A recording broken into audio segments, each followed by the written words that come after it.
ये आपके दैनिक जागरण का आज का संपादकीय पाठ है। देखिए, संपादकीय पाठ ये आर्टिकल एडिटोरियल आपको प्रारंभिक परीक्षा, मुख्य परीक्षा और इंटरव्यू हर जगह मदद पहुंचाते हैं। चाहे आप लोग सिविल सर्विस एग्जाम की तैयारी कर रहे हो या फिर किसी स्टेट पीसीएस एग्जाम की तैयारी कर रहे हो, इन्हें आप लोग जरूर पढ़ा करिएगा। संस्कृति के नैतिक विकास का सबसे ऊंचा स्तर तब आता है जब हम अपने विचारों को नियंत्रित करना सीख लें। चार्ल्स डार्विन ने ये बात की है। जलवायु परिवर्तन से गहराता संकट। और देखिए, जलवायु परिवर्तन की आजकल खूब चर्चाएं भी हो रही हैं और आपके मन में भी आता होगा कि आखिर ये जलवायु क्या है। इससे बहुत सारी समस्याएं भी उपज के आ रही हैं ना, उभर के। तो जलवायु परिवर्तन का तात्पर्य तापमान और मौसम के पैटर्न में दीर्घकालिक बदलाव से है। दुनिया भर के वैज्ञानिक अब अनुभव कर रहे हैं कि आधुनिक औद्योगिक विकास के जिस रास्ते पर हम जा रहे हैं वह विकास के साथ साथ विनाश की ओर ले जा रहा है। आज भारत के तमाम शहर और कस्बे वाहनों के कारण जाम, धूल, धुआं और गहरे प्रदूषण के शिकार हो गए। जहां सांस लेने के लिए ना शुद्ध हवा है और ना पीने के लिए साफ पानी है। दिल्ली का हाल देख लीजिए आप लोग, सांस लेना दुश्वार हो जाता है। हमारी फसलें और सब्जियां भी खतरनाक कीटनाशकों से ग्रस्त हैं। उधर कई देशों के बीच चल रही जंग से भी पृथ्वी का पर्यावरण गहरे प्रदूषण की चपेट में है। जंग सिर्फ इंसानों की ही जान नहीं लेती है, बल्कि ये हमारी धरती को भी गंभीर रूप से बीमार कर रही है। बम धमाकों से होने वाली प्रदूषण और इमारतों के नष्ट होने से उत्सर्जित ग्रीन हाउस गैस से ये सब मिलकर हमारे पर्यावरण को ऐसी क्षति पहुंचा रहे हैं और जिससे उबरना बहुत मुश्किल है। दरअसल बहुत से लोग यह सोचते हैं कि पर्यावरण या फिर जलवायु परिवर्तन भविष्य की घटना है और इसलिए चिंता की कोई बात नहीं है। वे यह नहीं मानते हैं कि इस संकट से हम वर्तमान में भी जूझ रहे हैं। दुनिया भर में पारिस्थितिकी तंत्र जलवायु परिवर्तन की वजह से प्रभावित हो रहा है। जलवायु परिवर्तन पर्यावरण को अलग अलग तरीकों से प्रभावित करता है और जिसमें तापमान में वृद्धि, समुद्र का जल स्तर बढ़ना, सूखा और बाढ़ आदि ये घटनाएं उन चीजों को प्रभावित करती हैं जिन पर हम निर्भर हैं, जैसे पानी, ऊर्जा, परिवहन, वन्यजीव और कृषि इत्यादि। जलवायु परिवर्तन की वजह से धरती का तापमान बढ़ रहा है। वैज्ञानिकों का कहना है कि पृथ्वी के गर्म होने से महासागरों का जल स्तर इतना बढ़ जाएगा कि कई द्वीप देश हमेशा के लिए डूब जाएंगे। एक शोध में शामिल रहे हेम्बर्ग विश्वविद्यालय में ध्रुवीय अनुसंधान के प्रोफेसर और वैज्ञानिक डर्क नाटजी के अनुसार धरती के बढ़ते तापमान में से सबसे ज्यादा प्रभावित होने वाली जगहों में आर्कटिक सबसे ऊपर है। पृथ्वी के उत्तरी ध्रुव के आसपास का क्षेत्र लगातार गर्म होता जा रहा है। अगर दुनिया के देश प्रदूषण को रोकने और कार्बन उत्सर्जन को कम करने के अपने वादे पर कायम रहते हैं तो भी खतरनाक सीमा पार हो जाएगी और इसके परिणाम विनाशकारी होंगे। प्रोफेसर डार्क नाटजे के अनुसार आर्कटिक वैश्विक औसत से 4 गुना तेजी से गर्म हो रहा है और जिससे भयानक परिणाम हो सकते हैं। और अध्ययन से पता चला है कि आर्कटिक में दैनिक तापमान आने वाले समय में सभी पुराने रिकॉर्ड पार कर जाएगा। वक्त के साथ आर्कटिक महासागर अपने बर्फ के आवरण को खो सकता है। ग्रीनलैंड का पिघलने वाला क्षेत्र चौगुना हो जाएगा और पार्माफ्रॉस्ट क्षेत्र आधे से कम हो जाएगा। ये परिवर्तन केवल बर्फ और पानी तक सीमित नहीं होंगे। वन, जल व वन्यजीव समेत संपूर्ण परिस्थिति तंत्र विनाश के जोखिम का सामना कर रहा है। महासागरों में पानी का स्तर बढ़ा तो मानव बस्तियों और बुनियादी ढांचों को बड़े पैमाने पर नुकसान होगा। वैज्ञानिकों ने चेतावनी दी कि अगर वैश्विक तापमान को 1.5 डिग्री सेल्सियस तक रोक भी लिया जाए तब भी समुद्र का जलस्तर तेजी से बढ़ेगा और यह मानवता के लिए गंभीर खतरा साबित होगा। और आप देखिए, यानी पेरिस समझौते का सबसे महत्वाकांक्षी लक्ष्य पूरा होने के बाद भी समुद्र का बढ़ना रुकेगा नहीं, बल्कि वह एक नए और खतरनाक चरण में प्रवेश कर जाएगा। डरहम विश्वविद्यालय ने यह अध्ययन किया जो विज्ञान पत्रिका कम्युनिकेशंस अर्थ एंड एनवायरमेंट में प्रकाशित हुआ। Centre for study of science, technology and policy की एक रिपोर्ट के अनुसार मुंबई में वर्ष 2100 तक समुद्र का जल स्तर 76 सेंटीमीटर तक बढ़ सकता है। चेन्नई में करीब 7% भूमि जलमग्न हो सकती है। कोची, विशाखापत्तनम और पोरबंदर जैसे अन्य तटीय शहरों में भी 5 से 10% भूमि डूबने का खतरा है। मौजूदा बुनियादी ढांचा भारी बारिश, बाढ़, हवा, बर्फ या फिर तापमान में बदलाव लाने वाली चरम मौसमी घटनाओं का सामना करने में सक्षम नहीं हो सकता। वैश्विक ताप के कारण अंटार्कटिका के हिमनद तेजी से पिघल रहे हैं। यहाँ कम से कम 100 ऐसे ज्वालामुखी हैं जिनके बारे में बहुत अधिक जानकारी मौजूद नहीं है। इनमें से कुछ पश्चिमी तट पर स्थित हैं तो कुछ ज्वालामुखी सतह के ऊपर हैं, लेकिन कई ऐसे भी हैं जो बर्फ की चादर से कई किलोमीटर नीचे हैं। जलवायु परिवर्तन के कारण तेजी से पिघलती बर्फ से नीचे की चट्टानों का वजन भी कम हो रहा है और आप देखिए कंप्यूटर सिमुलेशन के आधार पर यह दावा किया गया कि अगर अंटार्कटिका में बर्फ की चादर को ज्यादा नुकसान होता है तो नीचे दबे हुए ज्वालामुखी के फटने का खतरा काफी बढ़ सकता है। इन ज्वालामुखियों में होने वाला विस्फोट सतह पर सीधे दिखाई नहीं देता, लेकिन इसका असर पड़ता है। वैज्ञानिकों का मानना है कि जलवायु परिवर्तन से निपटने के लिए गंभीरता से प्रयास नहीं किए गए तो विनाश को रोकना मुश्किल हो जाएगा। पृथ्वी पर मौजूद समुद्री क्षेत्र का 5वां हिस्सा अंधेरे में है।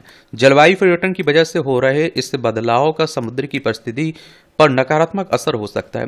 इंग्लैंड की यूनिवर्सिटी ऑफ प्लाईमाउथ के एक नए अध्ययन में यह खुलासा हुआ कि अध्ययन में कहा गया कि करीब 9% समुद्री क्षेत्र ने पिछले 2 दशकों में 50 मीटर से अधिक गहराई तक प्रकाश खो दिया, जबकि 2.6% हिस्से ने 100 मीटर से अधिक गहराई तक रोशनी खो दी है। इसे गहराते अंधेरे का सबसे अधिक प्रभाव आर्कटिक, उत्तरी सागर और जलवायु संवेदनशील क्षेत्रों में देखा गया है। इस अध्ययन के अनुसार वर्ष 2003 से अब तक दुनिया भर के समुद्र का 21% हिस्सा पूरी तरह अंधकार में डूब चुका है और इससे समुद्री जैव विविधता पर संकट के आसार हैं। शोध के अनुसार समुद्र का एक प्रकाशमय क्षेत्र होता है जहां सूर्य की रोशनी पहुंचती है। जलीय पौधे इसे सूर्य की रोशनी से प्रकाश संश्लेषण करते हैं और अपना भोजन प्राप्त करते हैं। समंदर का यह हिस्सा उसकी जैव विविधता के लिए आवश्यक है और इस प्रकाश आधारित संकट के पीछे प्रमुख कारणों में जलवायु परिवर्तन, समुद्री सतह के तापमान में वृद्धि, प्रदूषण, तटीय इलाकों से पोषक तत्वों और मिट्टी का बहाव और प्रकृति में बदलाव शामिल है। जलवायु परिवर्तन के प्रभाव और गंभीरता को कम करने के लिए अभी भी समय है। विशेषज्ञों का मानना है कि हम उत्सर्जन को जल्द से जल्द शून्य तक कम करके सबसे बुरे परिणामों से बच सकते हैं और जिससे गर्मी सीमित रहेगी। और इस लक्ष्य को पूरा करने के लिए हमें नई तकनीक और बुनियादी ढांचे में निवेश करना होगा और जिससे रोजगार बढ़ेगा। हमें अक्षय ऊर्जा की संग्रह संसाधित करने वाली तकनीक और सुविधाओं में सुधार जारी रखना होगा। कार्बन उत्सर्जन कम करने से मानव स्वास्थ्य को भी लाभ होगा और जिससे न केवल अनगिनत लोगों की जान बचेगी बल्कि स्वास्थ्य से संबंधित अरबों डॉलर का खर्च भी बचेगा। आप लोग क्या सोचते हैं? अपनी राय आप लोग जरूर बताया करिएगा। देखिए, जलवायु परिवर्तन क्या है, समस्या इससे क्या क्या हो रही हैं, इसका समाधान क्या हो सकता है, सरकार की तरफ से अंतर्राष्ट्रीय लेवल पर क्या किया जा रहा है, आपके राज्यों में क्या किया जा रहा है, हमारे राष्ट्रीय लेवल पर क्या किया जा रहा है, ये सब बातें लिखनी चाहिए आपको। इस तरह के टॉपिक पर अगर आंसर राइटिंग करने के लिए कहा जा रहा है, निबंध लिखने के लिए कहा जा रहा है। आदर्श दीवारें। ग्रामीण समाज में अक्सर ऐसी घटनाएं देखने को मिलती हैं जिसमें बचपन से लेकर जवानी तक साथ साथ पले बड़े भाइयों तक के बीच में किसी बहुत मामूली सी बात को लेकर अनबन हो जाती है। छोटी सी बात कब बड़ी बन जाती है और पता ही नहीं चलता।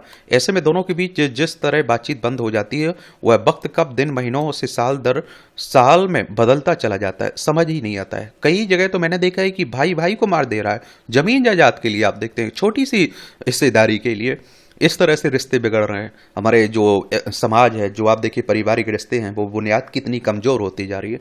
स्वाभाविक है ऐसे दोनों परिवारों के बीच में भी बातचीत बंद हो जाती है और आपस में कोई सामाजिक सहभागिता भी नहीं हो पाती। हालांकि दोनों दूसरे तीसरे व्यक्ति के माध्यम से और तरीके से एक दूसरे की खबर लेते रहते हैं। एक भाई का परिवार दूसरे भाई के परिवार के दुख के बारे में सुनकर दुखी होता है और सुख के बारे में सुनकर खुश होता है। बावजूद इसके दोनों परिवार के बीच घुलना मिलना तो दूर, बातचीत तक बंद रहती है। ऐसा नहीं कि दोनों समझौते नहीं चाहते होंगे, लेकिन दिक्कत यह है कि पहले बातचीत शुरू कौन करे। छोटी सी बात से शुरू हुई यह कहानी अहम का मामला बन जाता है और प्रेम पर भारी पड़ जाता है। दो दोस्तों, दो रिश्तेदारों, परिजनों के बीच अक्सर इस तरह का मामला देखने को मिलता है। शिकायत रहती है कि उसने मुझे पहले फोन नहीं किया, वह मुझे फोन नहीं करता तो फिर मैं क्यों करूं। छोटी छोटी शिकवे शिकायतों का सिलसिला लगातार चलता रहता है। फोन हाथ में, दोस्त को बस लगाना ही होता तो है, फिर हम अपने आप को बटन दबाने से रोक क्यों लेते हैं। ऐसा नहीं कि यह मनोभाव एक ही व्यक्ति के मन में उमड़ती घुमड़ती रहती होगी, सभी इंसान ही हैं। ये ऐसी भावनाएं हैं जो सबके अंदर में आती हैं जाती हैं, बस उसका वरसना बाकी रह जाता है। ऐसी घटनाएं नकारात्मक तरीके से व्यक्ति के मन में परत दर परत जमती जाती हैं और आखिर में ये किसी पहाड़ से भी बड़े स्वरूप का आकार ले लेती हैं। ये कहीं दिखती नहीं है लेकिन मन में जरूर खड़ी रहती हैं और कई बार खुन्नस, रंजिश, प्रतिशोध और सहित तमाम बुराइयों को जन्म देती हैं। कई बार मन के भीतर प्रेम रहते हुए भी लोग इसलिए सख्त व्यवहार करते हैं कि उनका उनके वास्तविक भाव पर हावी होता है। वे अपने भीतर बसे या छिपे प्रेम का भावना का प्रकटीकरण नहीं कर पाते हैं। ऐसे में सवाल यह उठता है कि आखिर ऐसा क्यों होता है। लोग मन में बसे के आदर्श दीवार को गिरा क्यों नहीं देते हैं? अपनी भावना को मन के भीतर कैद करने से घुटन तो जरूर होती होगी, फिर लोग इससे निजात क्यों नहीं पाना चाहते हैं? लोग खुद से क्यों लड़ते रहते हैं? शायद ऐसे लोग यह सोचते होंगे कि बात होगी तो यह कहूंगा, यह शिकायत भी कर दूंगा, प्रेम की बात भी प्रकट कर दूंगा। लेकिन जब आमने सामने आते हैं तो वे तमाम बातें जुबान तक नहीं आ पाती, मन के भीतर ही दबी रह जाती हैं। भावना को सही तरीके से और सही समय पर प्रकट नहीं किए जाने के कारण आज के दौर में अवसाद के कई मामले सामने आ रहे हैं। अस्पतालों के अवसाद विभाग में बढ़ती इस मरीजों की संख्या इस बात की गवाही देती नजर आती है। कई बार ऐसे लोग मिलते हैं जो बताते हैं कि मेरे किसी परिजन या रिश्तेदार का निधन हो गया और उसने उनसे बहुत स्नेह था, उनसे मैं बहुत कुछ कहना चाहता था, बचपन में उनके कंधे पर चढ़कर खेलता था, उनके साथ उनकी थाली में बैठकर खाना खा लेता था, लेकिन किसी दिन हम बड़ा जैसी एक छोटी सी बात को लेकर हम लोगों में तकरार बढ़ती गई और हम लोग दूर होते गए। अब मैं भी अधेड़ हो गया हूं और उनका तो निधन ही हो गया है। काश वे मुझे एक बार मिलते तो दिल की सारी बातों को खोलकर उनके सामने रख देता, लेकिन अब यह संभव नहीं है। और जब तक थे तब तक कहा नहीं। अब कहना चाहता हूं तो वे है नहीं। विडम्बना यह है कि ऐसे लोग खुद पहल करके समय को थाम नहीं लेते और बाद में बस अफसोस करते रह जाते हैं। और भावना को मन में दबाने के बजाय हम उसे समय पर और सही तरीके से बिना है कि किसी के सामने प्रकट करें। क्या यह संभव नहीं है? अगर ऐसा है तो हमें करना चाहिए, क्योंकि यह अच्छा है और इससे हम मन की ही मन लड़ने, घुटने, अवसाद में रहने के बजाय खुली हवा में सांस ले सकेंगे, खुश रह सकेंगे। व्यक्ति अपने मन को खोल कर देखे, सहज सरल बन कर देखे, विवेक के साथ स्थितियों का आकलन करते हुए भावनाओं को प्रकट करके देखे, निश्चित तौर पर यह सकारात्मकता को बढ़ाएगा और आखिरकार उसके लिए किसी तरह से अच्छा ही साबित होगा, अच्छे या बुरे की ऊहापोह को दूर करेगा। यूं भी आप देखिए, किसी से किसी बात पर अनबन हो गई तो देखने की जरूरत यह है कि क्या वह कोई ऐसी बात थी जिससे दूसरों की गरिमा और जीवन को स्थायी हानि हुई है। अगर नहीं तो दुनिया के चलते रहने की दृष्टि से जीवन को भी सहज बनाना चाहिए और बीते बातों को भुलाकर नए सिरे से जीवन को ऐसे एहसास देने की कोशिश करनी चाहिए जिसमें मानवता के मूल्य समाहित हों।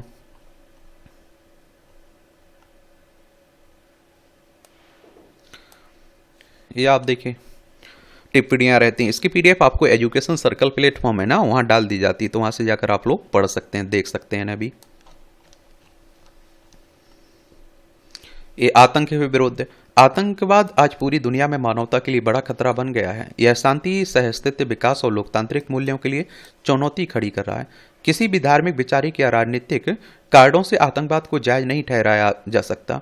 यह एक ऐसा नासूर बन चुका है जो अपने आप खत्म नहीं होगा और इसके खात्मे के लिए ठोस और सामूहिक प्रयास की जरूरत है। भारत आतंकवाद के विरुद्ध लड़ाई में वैश्विक समुदाय को एकजुट करने की कोशिश करता रहा है। परिणाम स्वरूप कई अंतर्राष्ट्रीय मंचों पर आतंकवाद के खिलाफ मुखरता से आवाज उठी है। अब 4 देशों के समूह क्वाड ने भी जम्मू कश्मीर के पहलगांव में हुए आतंकी हमले की कड़ी निंदा की है। इसमें आप देखिए, क्वाड में भारत शामिल है, अमेरिका शामिल है, ऑस्ट्रेलिया शामिल है और जापान शामिल है।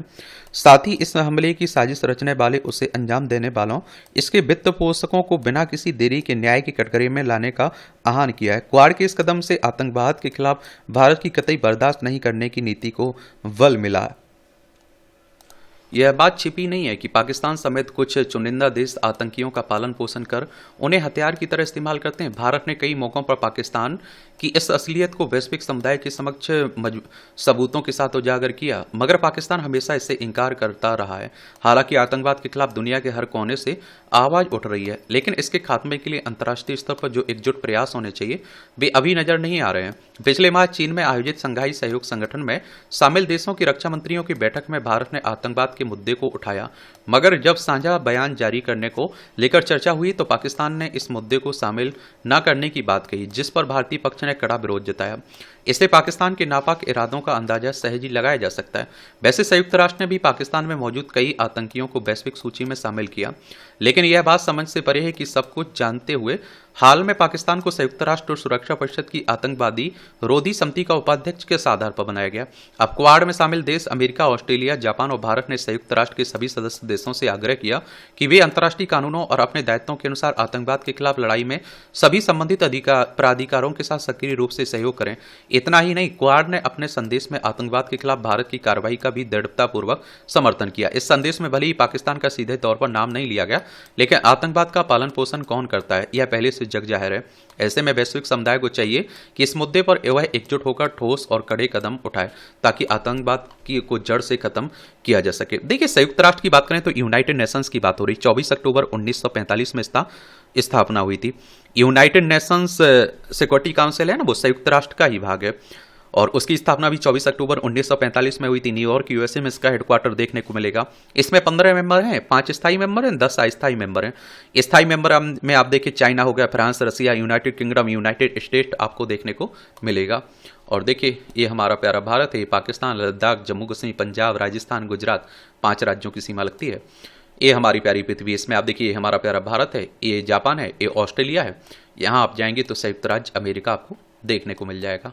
यही मेंबर हैं किसके, क्वाड के। आफत के बादल, हिमाचल प्रदेश पर इन दिनों कुदरत की मार पड़ रही है। बादल फटने की घटनाओं से मंडी जिला सबसे अधिक प्रभावित हुआ है।